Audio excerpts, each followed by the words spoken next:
Vale, vamos a ver ya el gráfico de la plantilla de valoración de Medical Properties. Bien. Ahora, para que veáis un poco el juego que puede dar la plantilla, pues vamos a comparar otras dos empresas que son Medical Properties Trust y Alexandria Real Estate Equities, que son dos REITs, y pues podemos ver un poco la comparación entre sus estados financieros y qué confianza nos da una compañía u otra.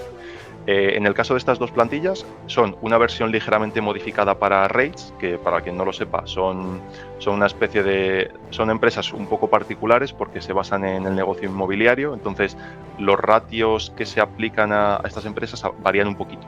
Bueno, entonces esta plantilla está un pelín modificada y lo que haré será, cuando termine de pulirla, porque estoy todavía en el proceso de pulirla, la subiré a la gente, a toda la gente que me donó en la plantilla, pues la subiré para ellos, ¿vale? Para que la puedan utilizar también. Entonces, vamos con Medical Properties. Ya de primeras, no voy a entrar en el apartado de rellenar datos porque así vamos un poco más ligeros, Sí, ¿vale? vamos Porque a el analizar. principio es el mismo. Vamos a Eso. analizarla y así ya sabéis cómo veis el anterior, bueno, los minutos de antes y sabéis cómo rellenarlo. Pero vamos al análisis puro. Eso es, que es lo que tiene la chicha. Sí. Entonces, ya vemos de primeras también que es una empresa relativamente pequeña, es una mid-cap, tiene 2.000 millones de capitalización bursátil, algo similar a Vidrala. Ya si nos metemos al puro análisis, vamos a ver que en la hoja de activos, la mayor parte de los activos son inversiones en real estate, inversiones en inmobiliario. ¿Vale? Esto tiene todo el sentido del mundo porque al final los REITs se basan en eso, en adquirimos activos y los rentabilizamos mediante el alquiler o la reforma y el alquiler. ¿Vale? También vemos que los pasivos son bastante elevados con respecto al patrimonio neto y que, bueno, mantienen una proporción más o menos estable. Y la mayor parte de esos pasivos son deuda a largo plazo. ¿Vale? Vale. Si entramos directamente en el apartado de ingresos, realmente aquí no, o sea, viendo solamente esta gráfica, parece que todo está bien. ¿Por qué? Porque vemos unos ingresos que se incrementan, quitando este último año, que han sido planos, pero unos ingresos crecientes, y vemos unos márgenes estupendos. O sea, el margen bruto roza el 100% porque tienen que realizar muy poca inversión en promocionar sus edificios, porque al final alquilan hospitales. Entonces, es un activo que va a tener un usuario durante muchísimos años y que luego los márgenes netos son también bastante elevados, o sea, de un 60%. Comentar para la gente que lo esté viendo y que igual no le suenen los ratios que está viendo, que en los rates muchos de las medidas de rentabilidad se calculan en función de el FFO y el AFO. ¿Qué son? El FFO es el Funds from Operations y digamos que es un equivalente a los beneficios netos de la compañía, ¿vale? Se hace una serie de ajustes como eliminar compras o ventas recurrentes y tal, pero básicamente nos da una estimación de cuáles son los ingresos que genera la compañía por sus rentas, o sea, cuáles son los ingresos por rentas, ¿vale? Más o menos. Sí. Y luego el AFO sería el Adjusted Funds from Operations, en los que se realizan una serie de pequeños ajustes contables y digamos que sería el equivalente al flujo de caja libre, ¿vale? Es decir, FFO igual a beneficio neto, AFO igual, entre comillas, a flujo de caja libre, ¿vale? Correcto. Entonces, como hemos visto, en ingresos, pues parece que todo está estupendamente. De hecho, nos vamos a los earnings per share, a los beneficios por acción Sí, y a los dividendos. simplemente decir que Dime. ese cuadrante está vacío porque ahí no hay segmentos, ¿vale? Eso es, No ha puesto segmentos, entonces como no hay, pues evidentemente no te da el gráfico. no te da información porque Sí, no hay por si segmentos alguien se lo inclusivos. pregunta, dice, ¿y esto Buen qué era? apunte. Seguimos, Sí, sí. sí. Vale. Entonces, los beneficios por acción, vemos que realmente tanto el beneficio por acción como el FFO, como el AFO, el flujo de caja libre, han tenido también una senda creciente a lo largo de los años y que ese dividendo también ha tenido una senda creciente. Aquí ya podemos ver que el dividendo es bastante elevado con respecto al beneficio por acción, respecto al FFO que genera la compañía, pero esto es algo común en los REITs, porque al final se basan en repartir una gran parte de sus beneficios como dividendos. ¿Vale? Sí, es Y una vemos obligación que contable eso que es, para no pagar impuestos o pagar muy poquitos impuestos, tienen que repartir el 90% de sus beneficios. eso es.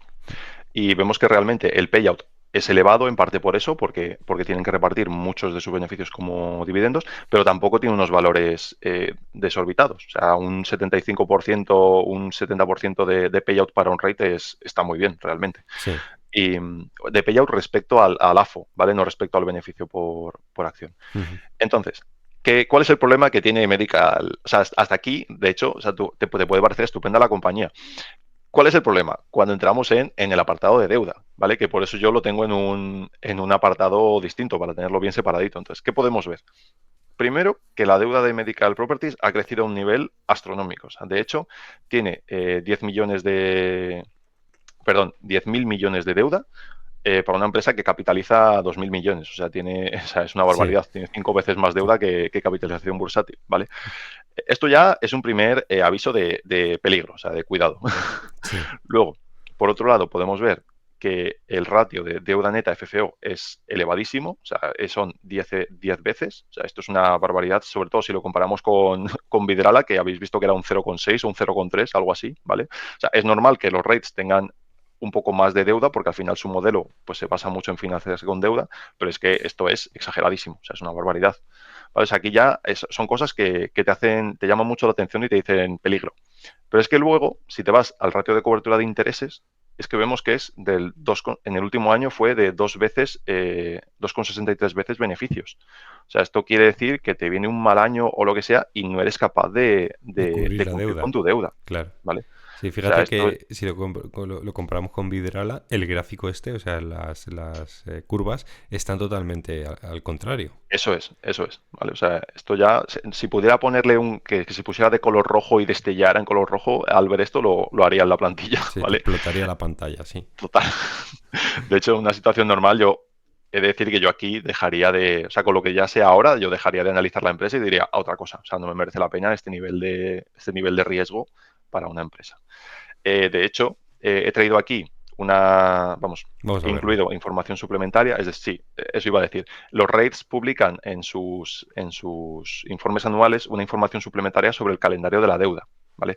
Porque tú podrías decir, vale, es verdad que esta deuda va muy justa, o sea, la cobertura de intereses es muy justa, pero si tienen un buen calendario, igual el año que viene se les baja la deuda, pues igual podrías replantearte la inversión en la empresa. Entonces, yo lo que hago cuando tengo esas dudas es que me voy a las suplementarias de la empresa y voy a estudio un poco cuál es esa distribución del calendario de deuda. Entonces, ¿qué pasa aquí con Medical Properties? Que es que lejos de, lejos de tranquilizarnos, lo que veo es aún más pánico y más señales rojas. Sí, ¿Por qué?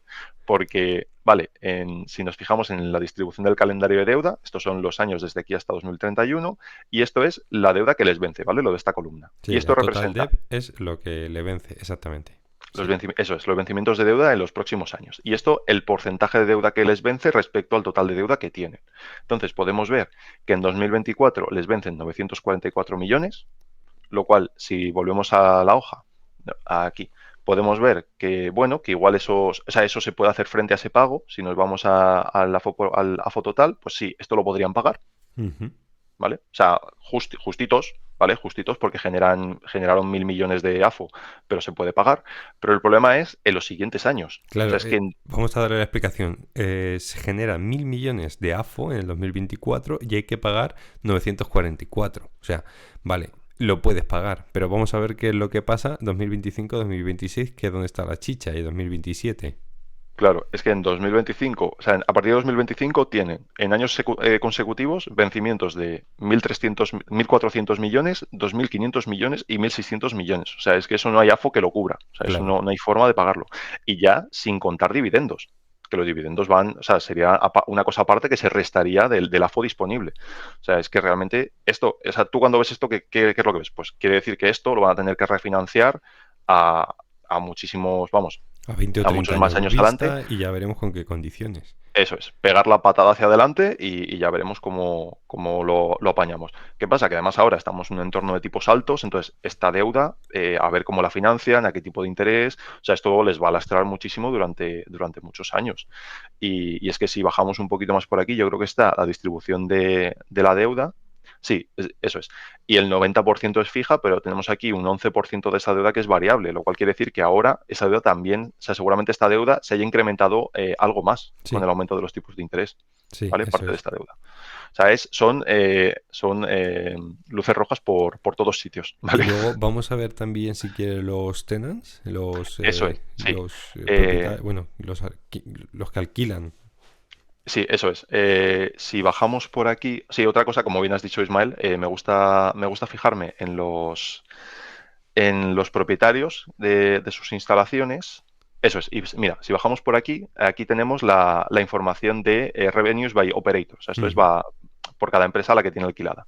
Y vemos que eh, su primer tenant, ¿vale? El primer operador de sus instalaciones es Stewart Healthcare, que aquí no sé si con buena intención o con mala, nos lo separan por mercados para que parezca que no es tanto, pero si sumamos el total sí. de... Claro, esas son cosas que ya no sabes si la empresa lo hace para darte más información o para ocultar un poco la realidad. Pero si sumamos todos los mercados en los que opera Stewart Healthcare con instalaciones de medical properties, nos juntamos con que creo que son el 12, no, el 20% o algo así, o 25%, o sea, es decir, el primer operador de medical properties les aporta un 25% de las rentas. O sea, eso es una Ujú, barbaridad. ¿Por qué? Porque si este operador tiene problemas con lo que sea y incurre en impagos por un año puntual o lo que sea, un 25% de tus beneficios se caen y desaparecen. exacto. O sea, Si encima es estamos tremendo. hablando de que vas justo para pagar la deuda, y es que ya ni te cuento. Claro, claro. Sí, además parece que te lo ponen por Florida, Utah, Massachusetts. No pasa nada, chicos, está diversificado. No, no, no. Stewart tiene el 20% de las propiedades ahora mismo en alquiler y está pasando por problemas. Claro, es que encima te juntas con que este operador está pasando por problemas Sí, y que igual no puede hacer frente a los pagos que tiene que hacer. O sea, es como todo lo que podía salir mal, está saliendo mal, ¿vale? sí. Y si encima bajas un poco más, te das cuenta de que los siguientes dos operadores también en total suman otro 20%. O sea, es decir, tienes un 50% de tus ingresos que depende de tres operadores. O Mm. sea, de tres, Tres empresas. de tres empresas. Mm. Entonces es que esto no hay por dónde cogerlo, la verdad. Claro, O sea está que muy sinceramente, concentrado. Es decir, esto es sí, como el que en vez de diversificar su cartera, pues la tiene concentrada en tres, cuatro acciones que son el 50% de su cartera. Si eso va mal, pues te puedes pegar un tortazo. Además, esto es muy, muy nicho, es sector salud. Entonces, si no va bien claro, o hay un mal año o unos malos años, pues se te puede ir a tomar por saco las operaciones que estás haciendo, claro, el negocio. eso es. Eso. Y de hecho, por la comparación que haces, si tú tienes el 50% de tu cartera en tres acciones, pues todavía se puede entender que si las dominas muy bien y las entiendes muy bien, pues saber lo que estás haciendo. El problema de estas empresas es que tampoco sabemos cuáles son sus cuentas. Claro, Ni, porque ni, muchas ni cotizan. claro, no cotizan en bolsa, no sabemos cómo de bien o de mal van. Entonces, claro, luego llegan las sorpresas. Claro, ¿Vale? Entonces, vale. realmente, es que o sea, yo con lo que sé ahora, seguramente me toparía con esta empresa y diría, no quiero saber nada de ella, ¿vale? ¿Qué Sí, pasa? Que da un dividendo muy alto, aunque lo han recortado ya porque es que era insostenible, lo han recortado ya, pero es que el dividendo sigue siendo elevadísimo. O sea, si venimos por aquí, es que está dando un yield del 30. Bueno, esto sí está reducido. El yield que da ahora mismo, el dividendo es un 0,5, yo creo, anual, pero aún así sigue siendo casi un 15% de rentabilidad por dividendo sí. vamos, a niveles actuales. Entonces, es una exageración. Vamos, yo ahora mismo no entraría en esta empresa. A todo esto, es decir, que yo tengo acciones de la empresa, ¿vale? Sí, Porque yo caí presa de ese dividendo alto, de la atractividad de ese dividendo alto, y, y ahora mismo las mantengo, pues bueno, por otros motivos, ya veremos si sale bien o mal, pero vamos, es un porcentaje muy pequeño de la cartera. O sea, lo que sé desde luego es que ahora, si con todo lo que sé de la empresa, si lo hubiera analizado bien en su momento, no estaría aquí.